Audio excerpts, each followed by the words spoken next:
I hereby call to order this public hearing on budgets for the Board of Education for Wilmette Public Schools District 39 this Monday, August 22nd, 2022. Will the clerk please call the roll? Amy Paling, Here. John Cesaretti, Here. Ann Hart, Here. Bonnie Kim, Here. Frank Panzica, Here. Lisa Schneider-Fabes, Aaron Stone. Here. And the board and the administration will lead the Pledge of Allegiance.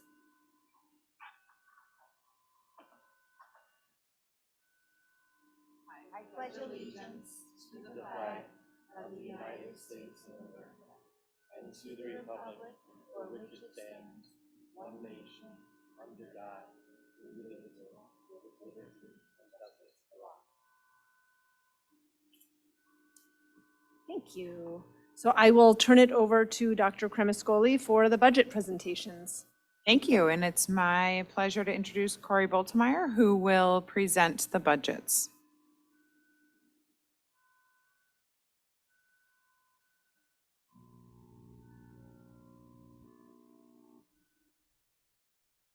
Thank you. Tonight is the last step in our process to approve the fiscal year 2023 budget for District 39. Just wanted to review everything. As is our process, we have a public hearing and people have an opportunity for comment, and then later on in the meeting, we will ask the board to approve the E39 budget.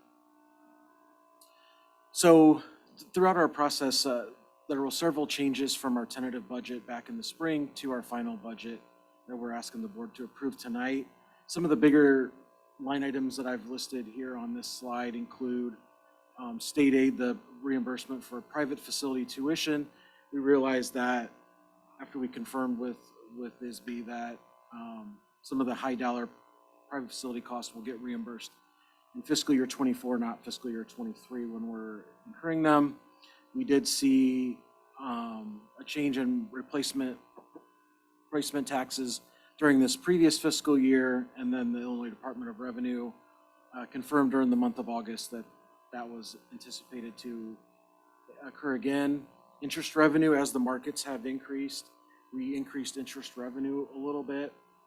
And then as we worked our way through the summer projects that occurred this summer, seeing where we were going to see that actual expenditure split between 22 and 23 fiscal years, and then also getting some estimated costs for projects that we're considering for next summer, we made an adjustment in the capital projects fund for those costs, including the architectural and engineering fees. We adjusted Keep 39 fees based upon actual enrollment. We moved that up a little over 100,000 to reflect enrollment as of the date that we finalized the budget. Under the federal aid category, there was a couple of smaller changes, but one of the bigger changes was as we submitted our application through FEMA for some reimbursement for some COVID expenditures, we felt comfortable enough to add that into the budget. On the expenditure side, in the Ed Fund, we had supplies and materials, particularly in the food service department, where as we got some actual cost data from last year and then knowing what our intentions are for this upcoming school year, we adjusted that budget. We adjusted the budget for transfer between funds, particularly from the O&M to the capital projects, which is a primary funding method to fund those bigger summer projects. We added in some costs for short-term borrowing, which we anticipate to be the result of Cook County delaying the distribution of the second installment of property taxes this calendar year. And then we also included the scenario for potential debt certificates refunding, depending upon how the market shows when we get there. So with all those changes, that put our total revenues for fiscal year 23 in the operating funds at 70.7 million. Total expenditures 69.1. The projected surplus within the operating funds, revenues minus expenditures 1.58. Then when we take transfers out or other uses, we have about 5.3 million. 4.3 of that is for construction and $1 million for the debt certificates. Then that gives us a projected ending fund balance in the operating funds of 29 million or 42%. So still above our goal of 40% annually. This slide shows that our local sources of revenue continue to be our dominant source, with property taxes and other local revenue, be it fees, of a variety of kinds, making up over 90% of total revenues in the operating funds. On the flip side, expenditures, it's not surprising that nearly 80% of our total expenditures are tied up in salaries and benefits of our employees. That's right about where we've historically been. This slide shows revenues versus expenditures in the operating funds. We look back a few years, and then we look again ahead to fiscal year 23. The nice thing we see on a slide like this is that our revenues exceed the expenditures by a little bit in each year. And then this slide shows, historically looking back, 5 years of actual, a year of estimated, and then 4 years of estimated going forward, where our fund balance has been as a percentage of expenditures. And as you can see going out, we maintain above that 40% threshold. And with that, that is the end of the District 39 budget presentation. I'll take any questions. Otherwise, I can move on to the WIXI budget presentation.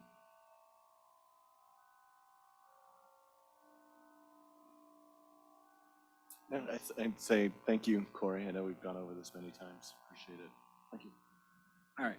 So the WIXI, the final budget, as well as the District 39, the D39 is the fiscal agent for the Wilmette Community Special Ed Agreement. They have their own set of financial statements. And because they have their own set of financial statements, they have to have their own board-approved budget. Said we approved which we'll ask the board to approve later on. It's an agreement between District 39 and Avoca School District 37. And the budget for WIXI is extremely simple. We are seeing a budget of $206,000 of revenues, $206,000 of expenditures for fiscal year 23, slightly above where we were in fiscal year 22. And one kind of difference between WIXI and say like our D39 financial statements, WIXI does not have any fund balances. At this point in time, the money is purely in and out, and so revenues and expenditures would match each other each year. So that is the budget. That is another line item that the board will be asked to vote on later in the meeting. And similar to the D39, if anybody has any questions, otherwise, open up to board discussion. Thank you. Preparing us so well. Board members? Okay. I don't really have a comment about this budget. I'm more concerned, I know we've talked about this, maybe we'll talk about it later, but the delay in the property tax bills, I think is really unusual, and I don't know how many people are paying attention to it, because I think we're all property taxpayers. We do know Corey has been paying a lot of attention, just to clarify, we've talked about it. So, I just... Corey, can you remind the board and community who may be listening kind of what that means and what it means for our district? Sure. So Cook County breaks up our property tax billings in 2 installments. The first installment typically goes out February 1st with a March 1st due date, and that is set to be 55% of each taxpayer's prior year bill, which they did do that. They did that on time. And then we have known since probably November, December that there's some kind of internal departmental issues at the county level that they have warned us that the second installment, as they finalize our each taxpayer's bill in Cook County, they were supposed to get those bills out usually around July 1st so that then they could be due August 1st. And we had been warned that we should expect that into like Thanksgiving or winter break or possibly even into calendar year 2023. Where that becomes problematic for us, and one of the nice things about having a policy or maintaining a fund balance is that if you're a couple months late, we can withstand that. If we're half a year late, now we then become like many other districts or governmental entities where we would have to take out some short-term borrowing against those future tax receipts.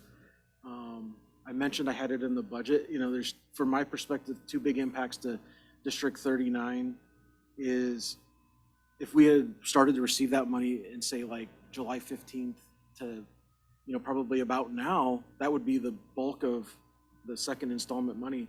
We could have been earning interest on that all throughout the fall. We're finally starting to see interest rates rise. So on like the District 39, that would be good news. So that's one thing that hurts us, is the inability to earn interest revenue on that for about half of this fiscal year. And the other thing is, if this delay continues as long as everyone anticipates, the district will likely incur some level of cost, some level of short-term borrowing cost. I'm hopeful that, even with borrowing rates being a couple of percent, that, our total borrowing period might only be a few weeks or maybe a month, or at worst 2 months maybe. But we do need to plan for it, and that is something that could be in our future. We'll work through as we get into the fall. But those are probably the two big impacts to us as a district. Operating. John, along this line, I had a follow-up. I suspect, since it wasn't brought up, it's not an issue, but in the past, there's also been an issue of state payments being delayed, or is there any forecast that revenue stream has any problems, or is that on time? No, they've been on time. Like probably the biggest amount of money that we get and many other districts get from the state right now is through evidence-based funding.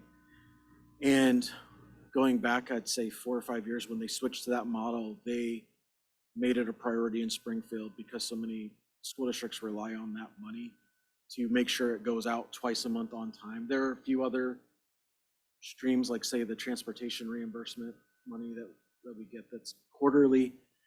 That's still a few months delayed, but the bulk of the money that even District 39 receives from the state has been coming regularly, and I haven't heard of anything along those lines. Usually,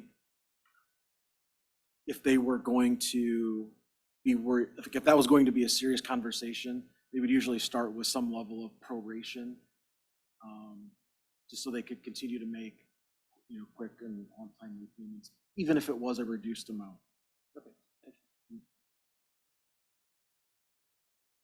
Okay. Seeing no further comments, this brings us to the first opportunity for the audience to address the board in public comments.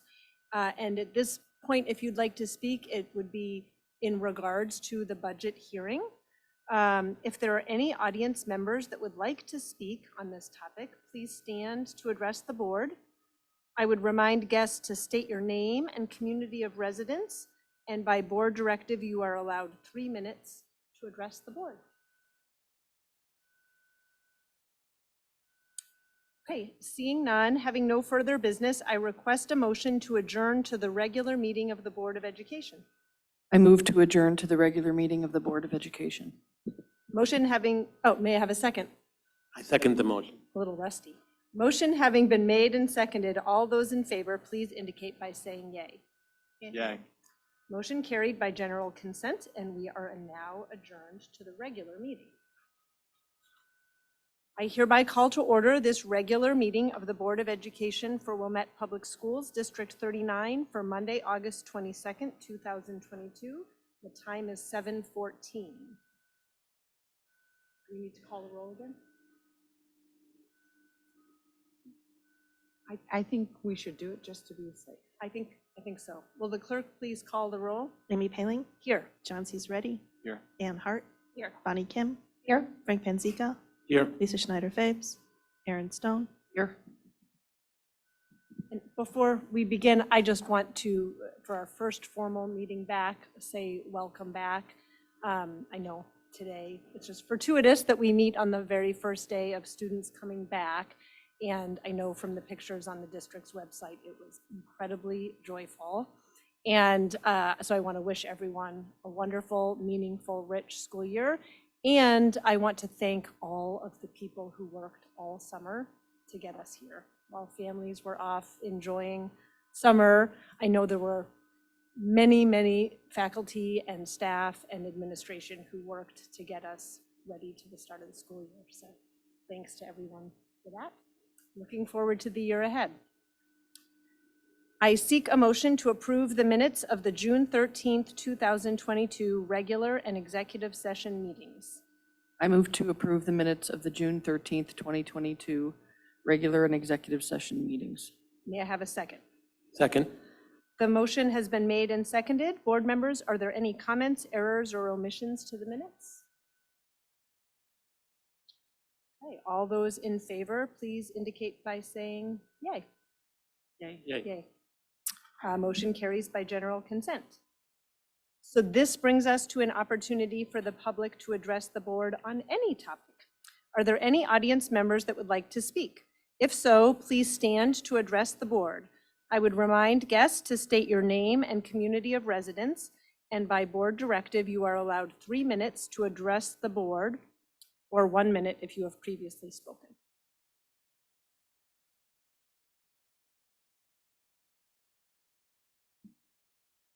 I apologize.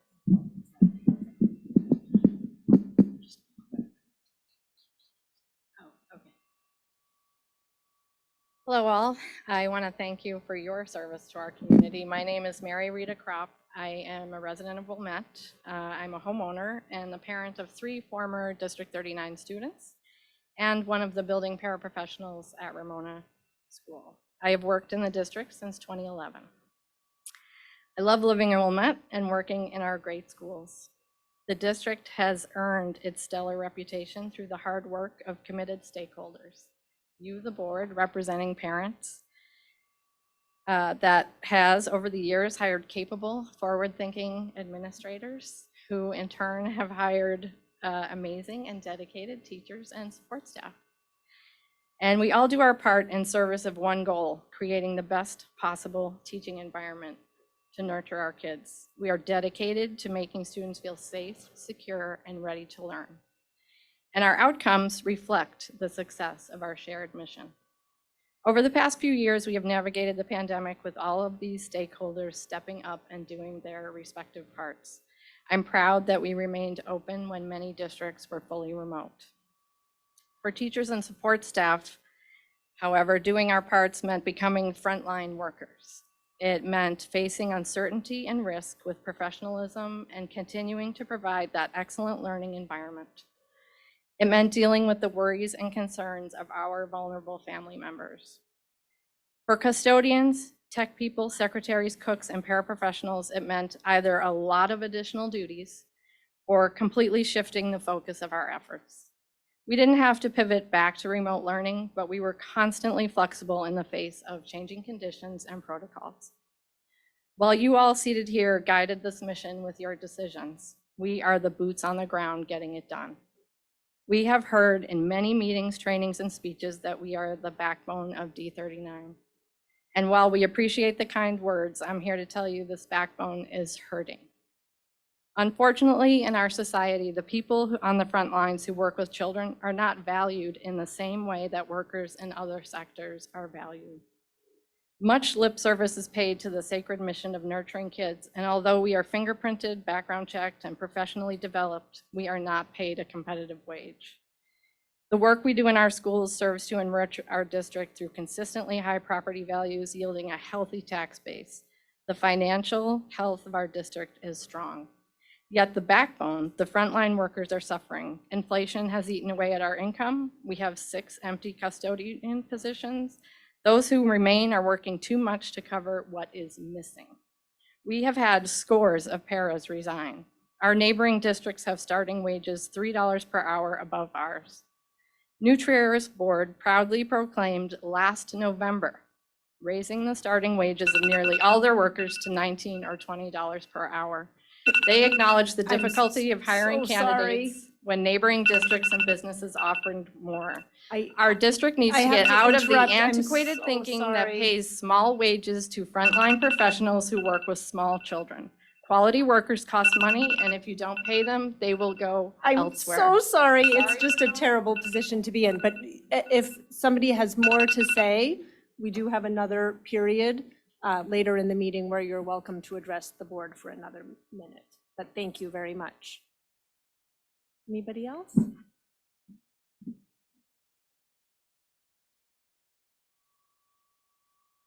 Good evening, members of the D39 Board of Education. My name is Cynthia Sporn. I am currently a secretary at Wilmette Junior High School, entering my 16th year, and I am speaking to you this evening in support of the wage increase as proposed by our support staff union. Since I started 16 years ago, the secretarial position has changed due to modernization, change in safety protocol, and the COVID pandemic. Now we face a high rate of inflation and see higher wages elsewhere. Upon reflecting between my 2010 and current year contract, my pay has only increased $5.32 an hour, to which averages out to 42 cents a year. I'm sorry, 44 cents a year. In 2010, I was paid $17.23 an hour. Today, 12 years later, I make $22.55 an hour. I strongly believe that this rate of increase does not represent the increase of responsibility given me over this same time period. I sincerely believe the wage increase proposed by the support staff union will create remarkable changes in our support staff, not only for fiscal stability, but for moral stability. Now the decision is yours. Please choose to substantially increase our wages, as we are here not only to collect a paycheck, but to provide a nurturing, safe, and productive environment for our precious students. Thank you for your time. Thank you.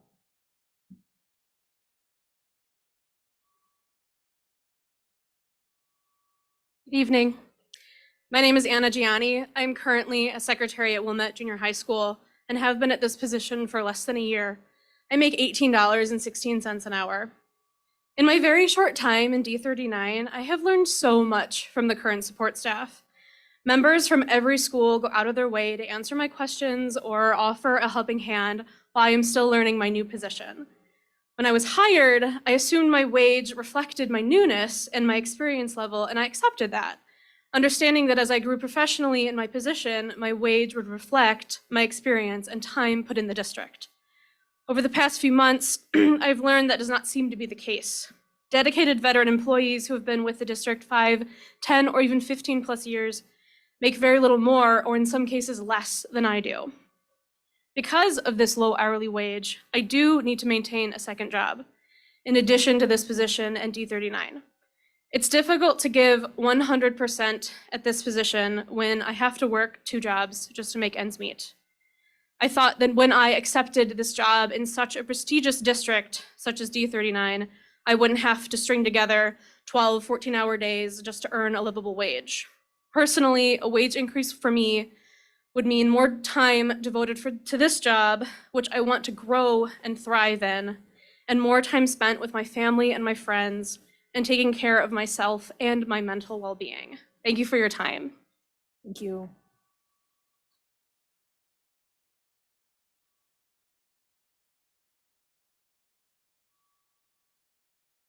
I'm Billy Joyce. I live in Chicago. I worked here 7 years as a database manager, and in the spring for the past 2 years as a cross-country and track coach at the middle school. I'm the president of the support staff union.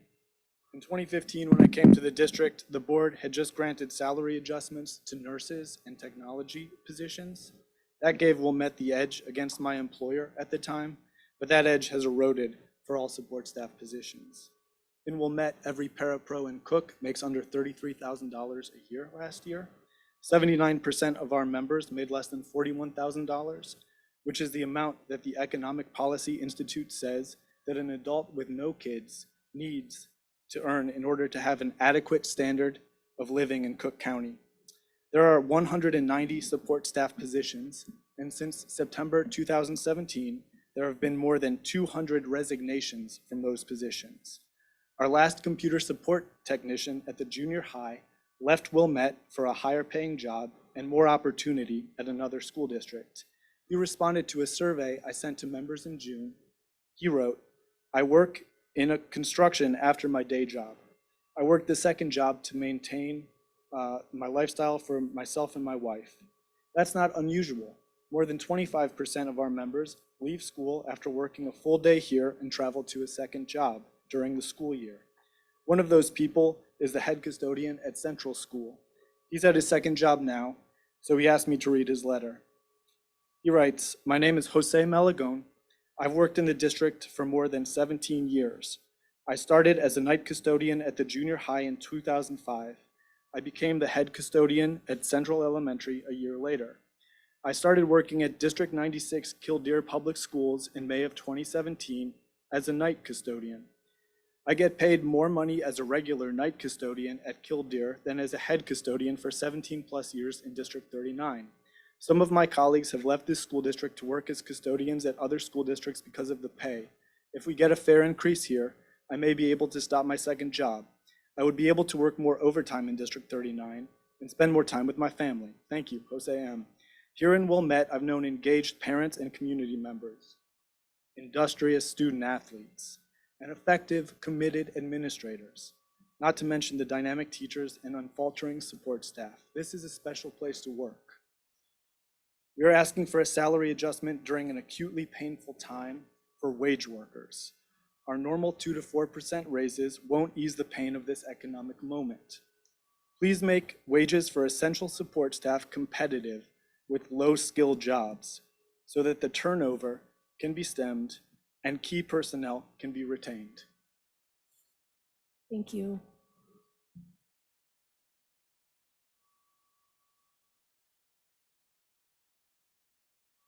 Anybody else like to speak? Thank you so much. So we will turn to board reports at this point, and we'll start with committees. Mr. Panzika, Facilities. Thank you. The Facility Development Committee met on August 15th as part of the regularly scheduled Committee of the Whole. The committee reviewed the summer construction updates as their first item. A lot of work was completed this summer. Joe Papa-Nicholas from Nicholas and Associates updated the board on the projects at Ramona, Harper, and McKenzie, including new windows and air conditioning work. Each of these projects were substantially completed in time for school to start.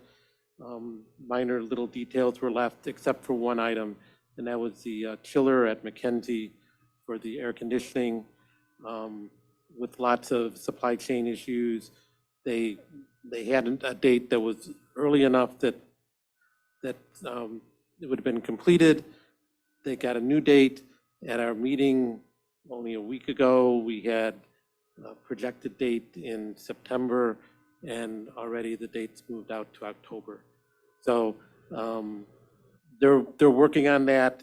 When it does come in, it'll have minimal impact on school in session, but obviously the advantages of having the chiller before then is, unless we have very warm days in late October, I suspect we'll have to wait until next spring before we see those advantages.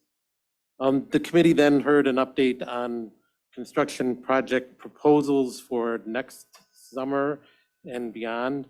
In particular, the focus for those projects is adding air conditioning to our schools, Harper, Ramona, Central, HMS. A brief update was shared. Again, lead times is probably the most critical item on that.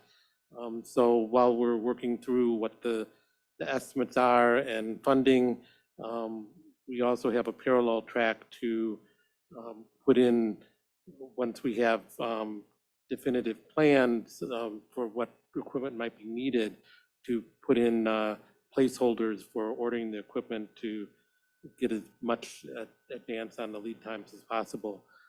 The board had a number of discussions on timing, and we're moving forward with items in parallel, so we don't have to commit to buying equipment until we've decided exactly how much it's going to cost and how much we're going to spend.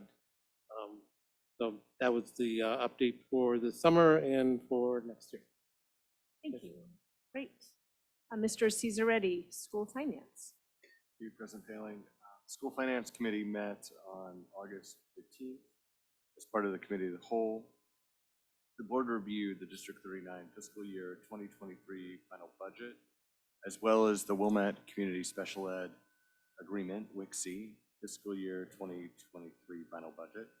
Both budgets were presented at public hearing this evening and appeared later on today's agenda for approval. In addition, the School Finance Committee received a brief update regarding the annual post-tax compliance. This annual procedure process is done to review compliance with rules and regulations for issuers of debt such as District 39. A brief update will be provided to the board. That's it. Thank you. Thank you. And I will turn it to Dr. Cremascoli for strategy and then for to start with our liaison. I have notes to share on behalf of member Lisa Schneider-Fabes, who serves as our chair of the Strategy Committee and is not able to be with us this evening. The Strategy Committee also met on August 15th, 2022 as part of the board's Committee of the Whole. The administration presented the strategic plan action steps for this upcoming school year and sought feedback and discussion from the board. These action steps will be reviewed and refined with input from the District Strategic Advisory Team, the DSAT, and will be recommended to the board for final approval at the September Board of Education meeting. The administration also reviewed our reporting plans for progress related to the strategic plan action steps. The board will receive regular monthly updates of progress relative to the action steps during each of the strategy committees at Committee of the Whole. The board will also receive formal reports of progress at regular Board of Education meetings 3 times each year, once in September to review the action steps and seek approval of those, once in February for a mid-year progress update, and then again in June for an end-of-year report and review of the key performance indicators. We're hoping that this slightly revised structure will help to keep the board's discussion really focused during Committee of the Whole, and then also make information readily available to the community as we monitor our progress. During the Strategy Committee meeting, the board was also provided with a review of the proposed COVID-19 mitigation plans for 2022 and 2023, this school year. In preparation for the start of the school year, we have reviewed and updated the COVID mitigation plans to reflect the updated guidance and practices. This plan, currently presented later on this evening's agenda, focuses on implementation of the requirements of IDPH as well as ongoing practices that have supported our return to more typical school practices, protocols, and procedures. So the plan aligns with the requirements of IDPH and CDC. We know that both of those align with one another at this point, and we as a district will aim to return to typical pre-pandemic practices wherever possible while maintaining the options and arrangements to allow for adjustments as circumstances warrant or as may be required by IDPH as conditions change. So again, you'll see that later on. Thank you. So we will move to liaison reports and turn it to you. Sure. Well, first up is our District Strategic Advisory Team. That team is scheduled to meet on Thursday, September 8th. We also have our Educational Foundation meeting that is scheduled for September 21st, 2022. And our Wilmette Village Intergovernmental Cooperation Working Group. I'll let John or Bonnie give a quick update on that group. I don't think we have any update. Well, actually, Okay. we had spoke just before the meeting started, and I recalled that there was a memo over the summer, which you might, I'm jogging your memory now, Mr. Cesaretti, that the village manager had sent a proposal of 3 different scenarios for a sustainability coordinator with all of them. No, it's coming back. Thank you, Bonnie. Sure. I actually just pulled up the email, and it was something that I would like for the board to sort of think about, and we can either decide tonight or sometime soon. But there are 3 scenarios. In the first scenario, the Village and Park District would each receive 50% of the sustainability coordinator's time and split the costs. Under this scenario, the coordinator would not work with any of the other 4 entities to further their sustainability goals and plans. And those 4 other entities would be the library, the District 39, District 37, and the township. In scenario number 2, the Village and Park District each would receive 40% of the sustainability coordinator's time, and the remaining 20% is divided between the other 4 entities somewhat unequally.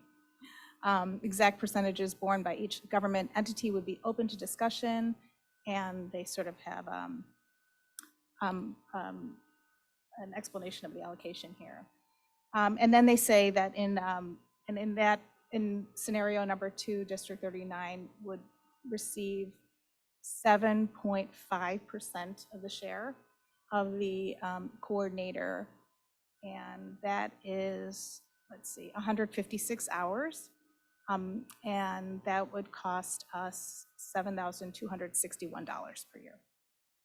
In scenario number 3, there's a bit of, this is a hybrid between scenarios 1 and 2. The Village and the Park District would fund most, 92%, of the sustainability coordinator position. The remaining 8% would be split evenly between the other 4 entities for a nominal yearly cost. And in that scenario, District 39 would have 45 hours or 2% of the coordinator's time at a cost of $2,095. So does anybody have a feeling about which of those 3 options would be best for District 39? Strikes me as I don't know, I'm just processing this, but to me, it feels like, I don't know if the district has a need. It doesn't feel like I have enough information to make that decision for the district. If the district is feeling like that would be beneficial, then I would certainly support scenario 2 or 3. I don't know that we have enough information to say, I mean, if you were forced to make a decision right now, I'd probably say A, because it hasn't risen to the surface through our strategic plan or other conversations as a need. I certainly want to partner with them, and it's an important priority, but I don't know, it feels complicated to make a decision on that on behalf of the district. Yeah, if I could, it's all coming back to me now. This was 2 months ago. I can't remember yesterday, so thank you. I needed that. I recall in the meeting that the consensus, I'm going to characterize it, of the group was that we should revert the decision to the administrations of the various governing bodies. I think that's where it sits. So let us know, please. Yes, for sure. I mean, it would be great to get your input. I mean, the way that I was looking at it, and I've obviously had more time to think about it than you have, is that I kind of liked scenario number 3 because I'm like, well, it's $2,000 and I think we might gain a lot. We don't know. I mean, I don't know a lot about sustainability and what the needs of the schools are, but that it would be really great to have a resource when needed, and also to be updated on what the other governmental entities are doing, and sort of piggybacking on that. But of course, I would love to hear how the school feels about it and what they think their needs are. So. Well, and I'll share on behalf of our team in our discussions, and I know I've heard a little bit from board members. It sounds to me like collaboration and coordination across the village is always beneficial. We do that administratively already, so that is really helpful. What I'm not clear on in this new position is if this position is hired by those other 2 governmental agencies and we don't, the board doesn't choose to partially fund that, even if it's a few hours, does that mean we won't have that cross collaboration that currently exists, which quite frankly happens from administration to administration? I know that this board has already invested pretty substantially into sustainability in all of our capital improvement projects. That is always at the forefront of the planning. Our architect really helps with that as well. Our core mission is education, and so as we work through the curriculum and ensure that our teachers have the resources they need to teach about sustainability, that is an element that we fund through one of our coordinator positions. And then we also have Tony DeMonte, who has been really helpful in coordinating safety and technology, but a piece of that really does fall in the realm of sustainability. And one of the things I was going to mention a little later on this evening's agenda is the solar panels, which has an educational purpose, but also a sustainability purpose as well. So we really have several people already working on this, and the board has made a significant investment. So I would struggle to identify enough work for us if we were going with option 2. Those kinds of hours would be more than we would be able to find significant benefit of. But if we can coordinate either through option 1 or through option 3, just to ensure that we're staying apprised of what the other entities are doing and looking for some shared opportunities where they might exist, that certainly can be of benefit. So it really comes down to how the board wishes to partner in that regard. Well, and are you saying, John, it also is hard for us to decide because we don't know what the other entities are deciding, right? So if it seems to me like if it is true that the administrators are meeting and intergovernmentally deciding, that might make the most sense. Because we could say we love option 3, but the other entities might not decide to participate. So I don't know, I feel if they are meeting, Yeah, that makes the most sense. I think the way we got there was a lot we just didn't know about what each of the governing units are doing. So I don't, I'm on the board, right? I don't know everything that District 39 is doing with sustainability, but someone does. So I think we all decided that the better place for figuring out the details was with the administration. So to that end, then I would suggest that the board gives us authority, and it doesn't have to be through approval, but simply the authority to partner with this position, to work with the village representatives who may be working to hire that position. And I think if the need arises for us to coordinate or benefit from their consultation, we can certainly fund that time through our budget. It sounds like up to option 3 is what the board is comfortable with. And so if we can kind of keep that in mind, we can look at that. I can express that board direction to Mike Brayman, who's at the village, and let him know that we certainly want to continue to strengthen our partnership in this regard and remain committed to sustainability across our village. Sounds great. Yeah, great. It's exciting. Thank you. Great. And Mrs. Kim, I'll keep it with you for IASB. I have nothing to report Okay. about IASB, except for that I am going to the conference in November, and I hope some of you will too. Yay. No? Learning opportunity. Terrific. And anything legislatively? Well, yes. Actually, there's not a lot. But I just wanted to point out one small item. Well, it's not that small, but small to me.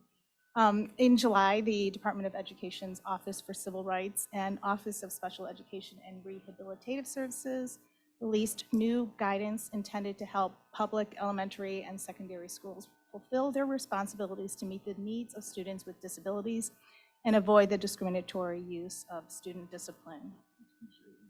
Very familiar with. The new resources reflect the concern that some students with disabilities are not receiving the supports and services necessary to address their educational needs, including their disability-based behavior.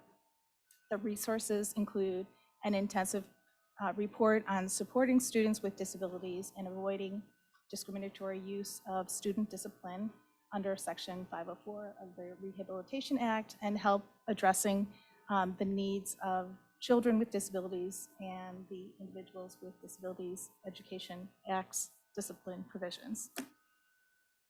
Thank you. But very important. Thank you. Great. Dr. Cremascoli, information items. Wonderful, thank you. Hold on a second, let me pull up my notes here. In terms of written communication from community members, the board received written communication from Ivana Uzalek regarding Blue Ribbon School status. And then we have several administrative announcements. As you shared, President Paling, we celebrated our first day of school today. It was a fantastic day. I had the privilege of visiting a few of our schools in classrooms, and it really was such a joy to see our teachers, our students, our families all coming together again, the first time in what feels like forever, though it's really only been 3 years. But first, it is definitely a milestone to have a more typical return to school and be able to welcome our students back and see their smiling faces and watch teachers as they start to build community within their classrooms and establish routines and just get to know the students in front of them and help their students to get to know each other. So it really was a wonderful day, and I want to say thank you to all of our teachers and staff who helped to make it a wonderful day, and our administrators who worked tirelessly to make sure that we had outstanding teachers and staff in our buildings and good structures in place to support all of that really fun work. So we know that by the end of this week, we're all going to be exhausted because a lot of times we start the school year with 2 days of Institute Day and then 3 days of school. And this year we put all of our Institute Days last week, and we're starting with a full week of school. So by Friday, our students are going to be exhausted. We're going to be exhausted, but it's going to be a really good and rewarding sense of exhaustion. So thank you for all of your support there.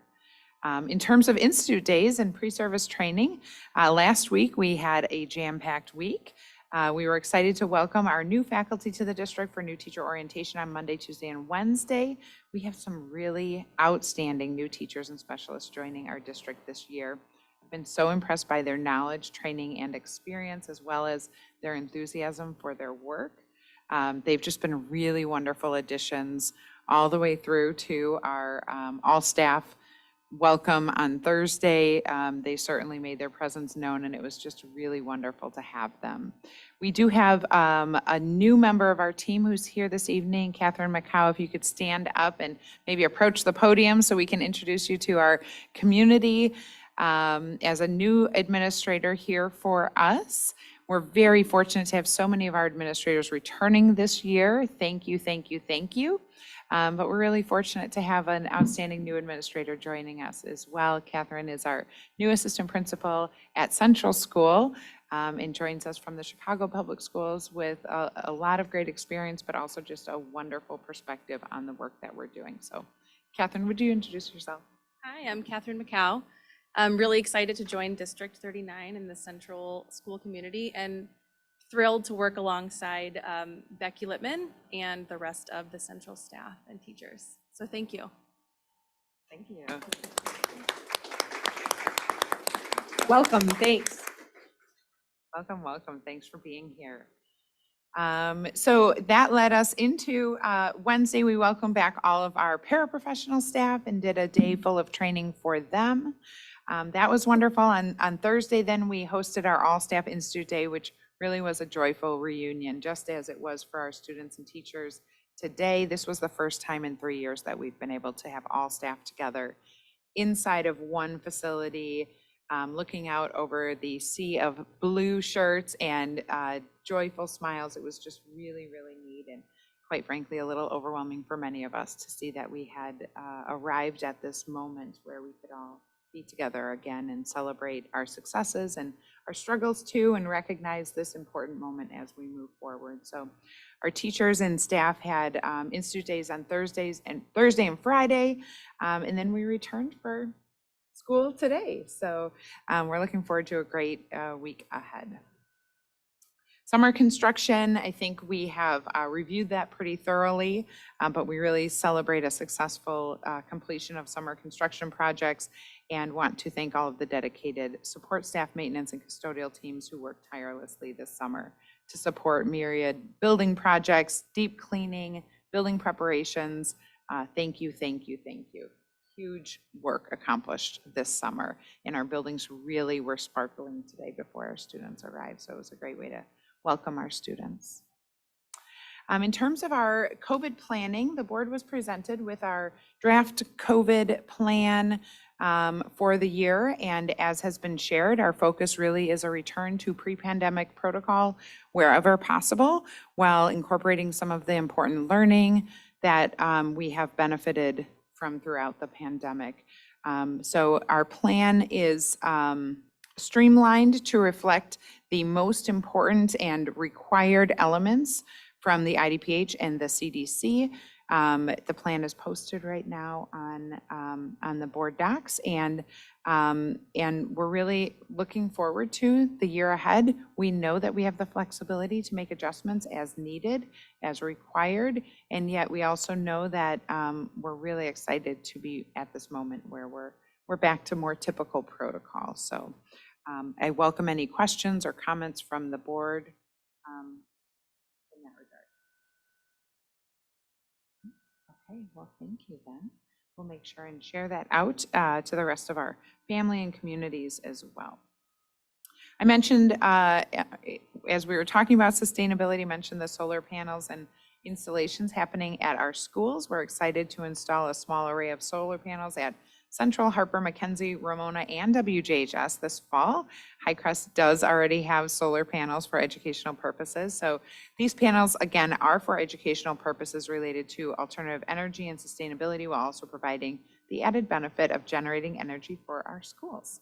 The program, generously co-funded by the Illinois Clean Energy Community Foundation and Cook County Solar Schools grants, is designed to raise awareness of alternative energies and support sustainability throughout our communities. We are super excited to expand our partnership to support this important work and look forward to hosting our Solar-brations later this fall as we kick off the program and celebrate the installations of these panels.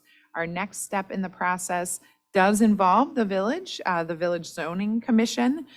We need to meet with them to ensure that our panels are being installed properly, and that meeting is currently scheduled for September 7th. Thank you, Mr. DeMonte, for representing our district in that presentation. I also want to share, we have parent education events, as we have done over the last couple of years. We have a wide range of topics we'll be covering through our parent education events this year. Our first one is coming up this week on Wednesday. It is titled Feeling Safe in District 39 Schools, and we'll host that parent education event at 11 a.m. We welcome our entire community to join us if you're able to live over Zoom, or to register, and we will be sharing out the recording afterwards.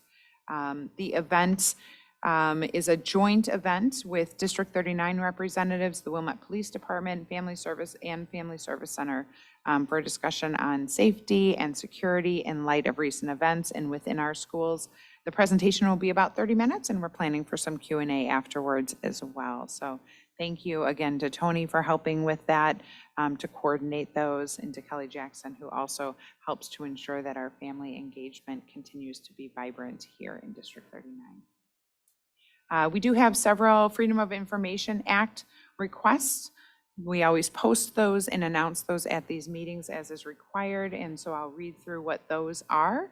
The district received FOIA requests from Matt Hoffman, who requested all secretarial, custodial, maintenance, and IT staff names, titles, full and part-time status, budgeted hours, and budgeted salary for the FY22 year, hourly rate, hire date, and union representation where applicable. John Klingner requested communications, written and audio, visual materials, dates of training sessions during the 21-22 school year regarding gender identity as well as diversity, equity, and inclusion. Diane Schnazenbach Requested MAP student growth summary reports for all schools with grade level detail from fall 2021 through spring of 2022. MAP student growth summary reports by grade and gender for fall of 2017 through spring of 2018, fall of 2018 through spring of 2019, fall of 2020 through spring of 2021, and fall of 2021 through spring of 2022. Julie Schmidt of Wire Points Corporation requested any communications and or written materials for the 21-22 school year regarding staff trainings, dates, and materials about teaching gender identity, diversity, equity, and inclusion. Justin Berwist of AIG Retirement Services requested a list of all D39 employee names, titles, email addresses, and work locations. And the Illinois Policy Research Group requested the number of teacher complaints lodged with the district by parents each year beginning with 2016-2017 to the present. Also requested the process used when the district receives a parent complaint about a teacher. Again, all of these requests have been responded to, and those responses are posted here as part of the agenda materials. And I think we're moving on to a strategic plan update. Would you like me to proceed? Yes, please. Okay. Under the strategic plan update, the response to our community review committee, this report is my response as the superintendent to the CRC report from last year, titled Building Responsive Social Emotional Learning Through Strengthening Parent-Teacher Communication and Increasing Parent Understanding of and Engagement in Social Emotional Learning Instruction. Every time we say that, we acknowledge it's a really long title. We'll encourage them this year to have a little bit shorter title. That was presented to the Board of Education in May of 2021. This report shares that the recommendations were accepted and incorporated into the strategic plan action steps. The board has already reviewed those and will be reviewing them again at the next board meeting, and they will be part of the formal presentation to the Board of Education in September. Katie Lee, anything more that I need to share there? No, I think you've covered it all. Okay, wonderful, thank you.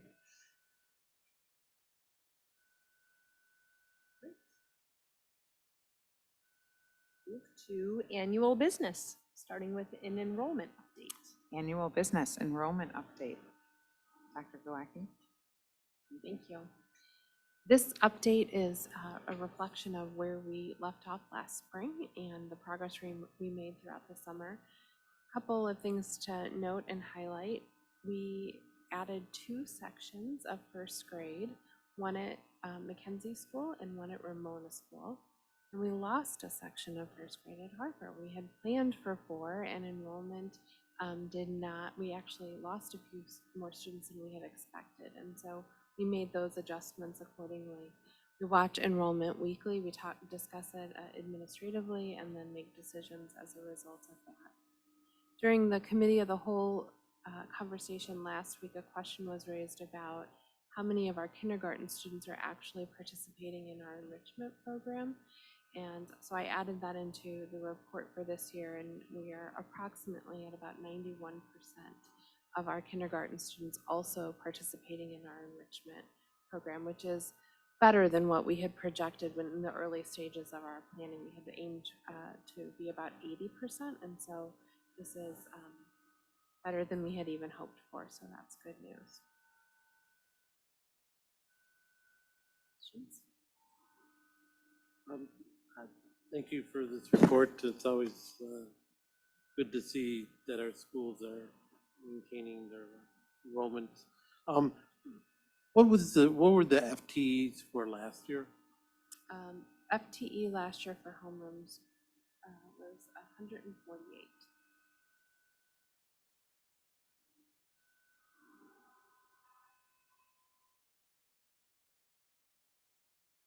Board members, any further questions?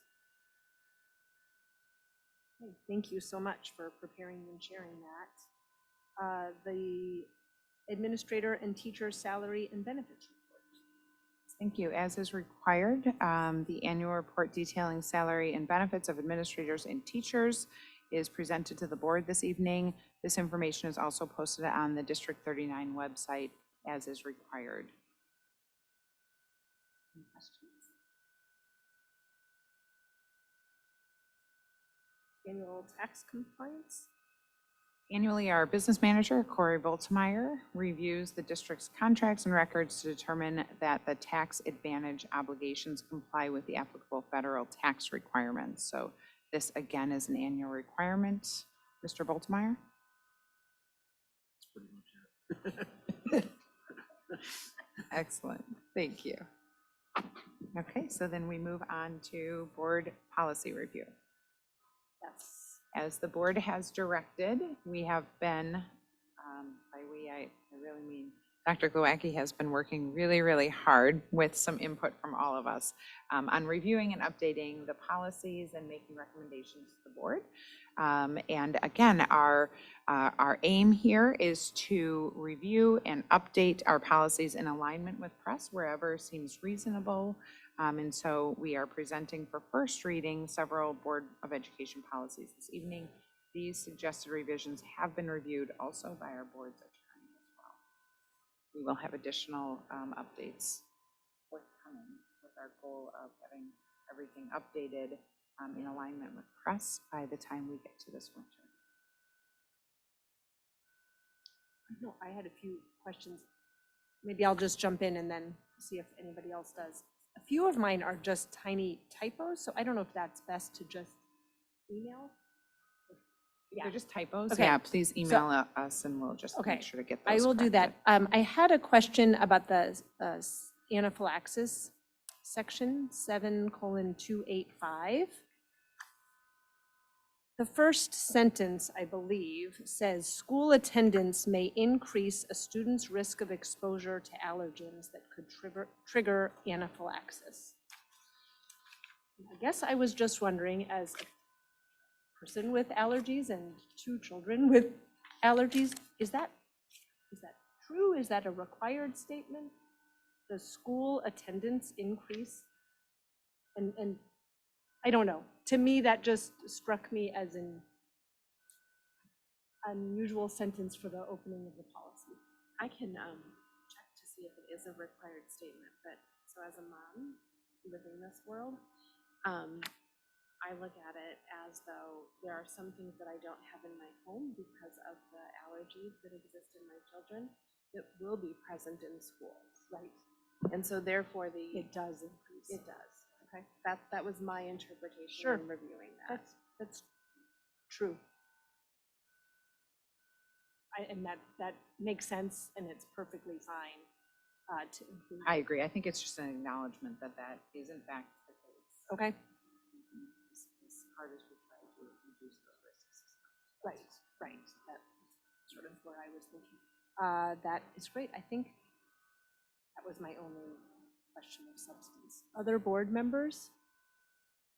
Questions or comments about the policy? Yes, Ms. Stone. This is minor. On 4:60 on page 1. Wait, we can get there. So in the second heading that says standards for purchasing and contracting, there are a number of places where it previously just referred to state law, it was expanded to include federal law. But under the first heading, purchases and contracts, it just refers to state law. I don't know if it should also say federal law, or if the fact that in the second clause, it says the standards set forth in this policy covers that. I'm not really wedded to adding it. I'm just thought maybe it's just, maybe ask the attorney.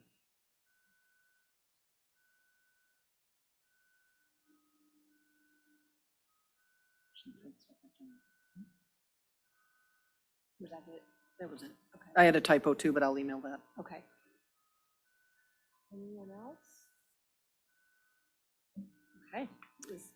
I will share as we look forward to the next round of review. We have noted a few policies that may benefit from a little further in-depth discussion. And so in that instance, we'll bring that to committee of the whole so that the board can have some discussion before it's even up for first reading. So one of those policies is public comments. I think there was some specific language that seemed worth just having a discussion about before we drafted a first reading because it was a little more philosophical in which direction the board may wish to take. Okay, so we'll try to pull those out as we learned through our discussions last year, that when we see some variance there from what the board has had to what press is now recommending, sometimes it's just a shift in what press is recommending, and sometimes maybe there's some historical significance to that. So we'll try to pick those out and raise those for more in-depth discussion during committee of the whole.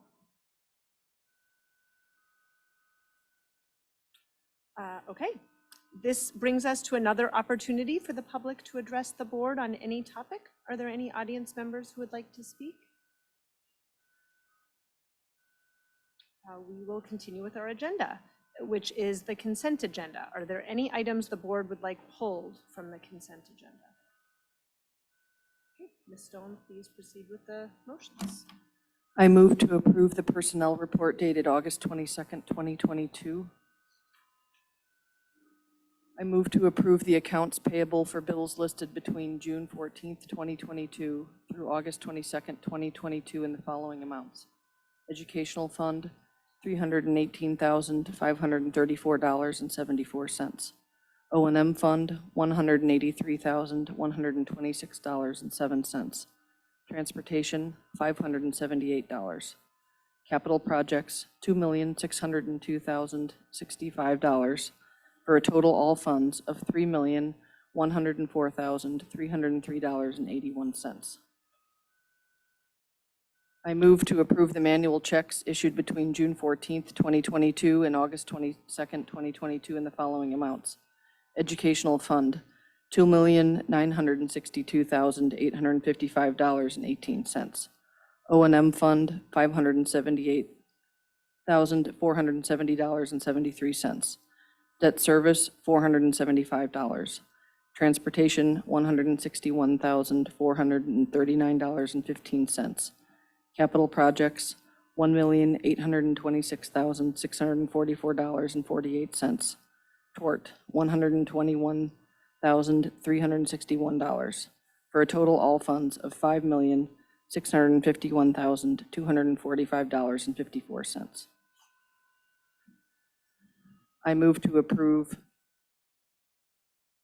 as first reading of Board of Education policies 2:20 powers and duties of the Board of Education, indemnification, 2:105 ethics and gift band, 2:150 committees, 2:170 procurement of architectural, engineering, and land surveying services, 2:210 organizational school board meeting, 2:260 uniform grievance procedure, 3:10 general school administration, 4:05 system of accounts, 4:20 budgetary funds, 4:30 revenue and investments, 4:40 incurring debt, 4:45 insufficient fund checks, 4:50 payment procedures, 4:55 use of credit and procurement cards, 4:60 purchases and contracts,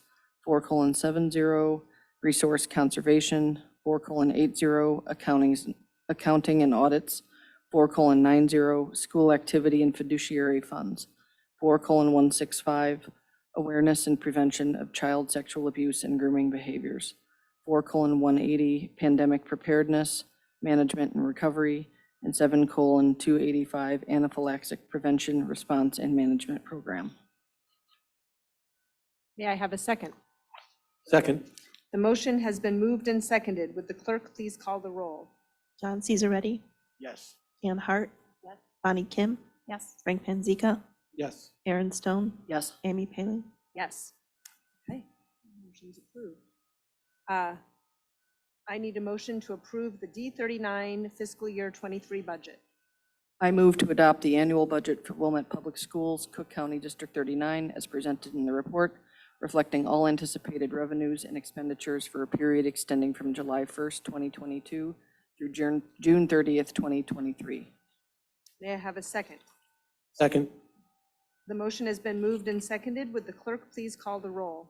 John Cesaretti, Yes. Ann Hart, Yes. Bonnie Kim, Yes. Frank Panzica, Yes. Aaron Stone, Yes. Amy Paling. Yes. Motion carried. I need a motion to approve the WIXI fiscal year 23 budget. I move to adopt the Wilmette Community Special Education Agreement annual budget as presented in the report, reflecting all anticipated revenues and expenditures for a period extending from July 1st, 2022 through June 30th, 2023. May I have a second? Second. The motion has been moved and seconded. Would the clerk please call the roll? John Cesaredi, Yes. Ann Hart, Yes. Bonnie Kim, Yes. Frank Panzeca, Yes. Aaron Stone, Yes. Amy Paling. Yes, motion carried. So for conference items, we'll start with old business. Don't see any. Under new business, I have one little one, which is that for our DSAT committee board representation, I believe Frank is continuing on. And I know, Aaron, you need to take a step back for the time being because of school responsibilities. So I wanted to ask if there's other board interest in participating in those meetings. I believe there's 4 planned. And so if that is something of interest to you, maybe email Carrie and I in the next few days. And do you know the times? It's in the morning. Always in the morning and via Zoom as well. So we try to make it really convenient. We know everyone is super busy, so. 7:15 to 8:15. So if you're interested, let me know. And if multiple, board members are interested, we'll decide from there. But maybe let me know by the end of the week if it's something you're interested in. Okay. Any other new business? Okay. Good and welfare. I have a quick one before you make all other ones. Go for it.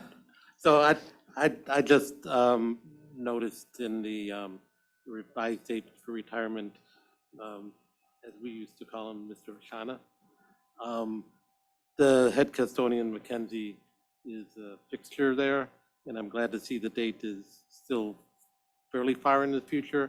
But I know over 10 years ago, he was already someone that everybody knew, and he knew everybody. So I can only imagine that that's continued. So I wish him well when he does retire, and hopefully he keeps moving that date out. Thank you. Thank you.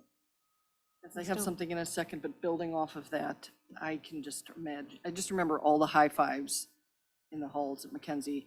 And he used to go on the roof of Mackenzie to get the balls off, and you wouldn't throw them off until all the kids were like cheering with gusto, and it was quite a sight to see. So I'm with you there, Frank.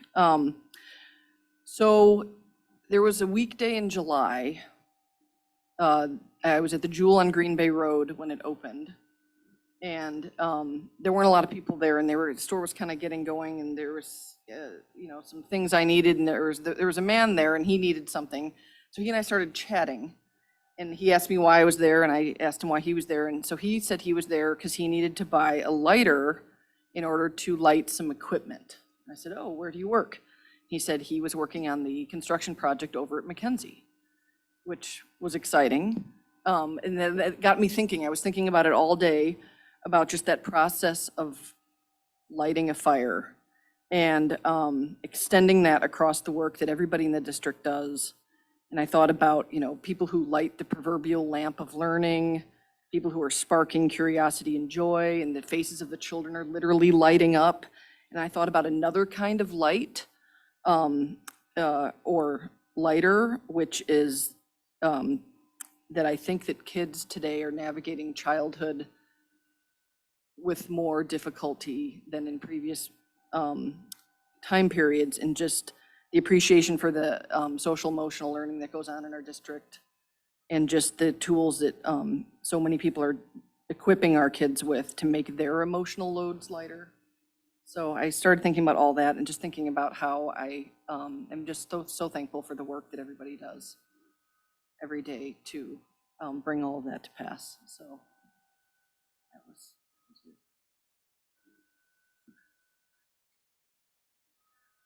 I don't Lady in the usually Flame. speak during this time, but I really felt moved to share a comment that came from our Institute Day feedback. So what we do after our Thursdays, we literally code all the messages, and we look for representative statements. And in particular, as Dr. Carrie Cremascoli shared, this was a really unique reunification of our staff and our community. And, oh my, okay. So the one comment that really stood out that I think encapsulates this, I wish all of you were able to feel what we felt in that room for the welcoming back. But Carrie and Amy and Ann Bishop and Billy Joyce, they were the highlight of our launch. It was just unbelievable. So this is an exact verbatim from one of the comments from one of our staff members that I wanted to share with all of you. The welcoming ceremony at the top of the day. That was their response to the best feature, the best part of Institute Day.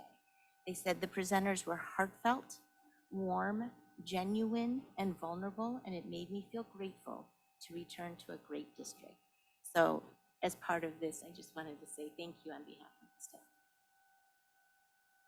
It was wonderful. really a poignant morning. It Mhm. really was, felt very privileged to be there.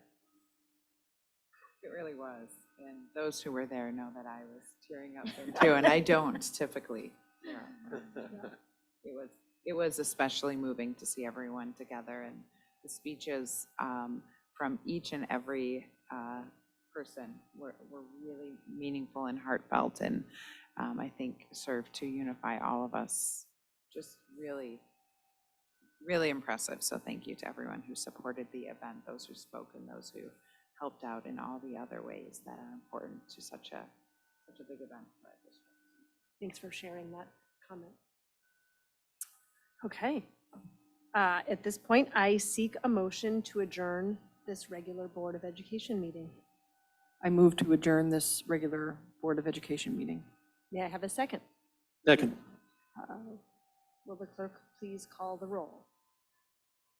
John Cesaretti, Yes. Ann Hart, Yes. Bonnie Kim, Yes. Frank Panzica, Yes. Aaron Stone, Yes. Amy Palin. Yes. Meeting adjourned. Thank you, everyone.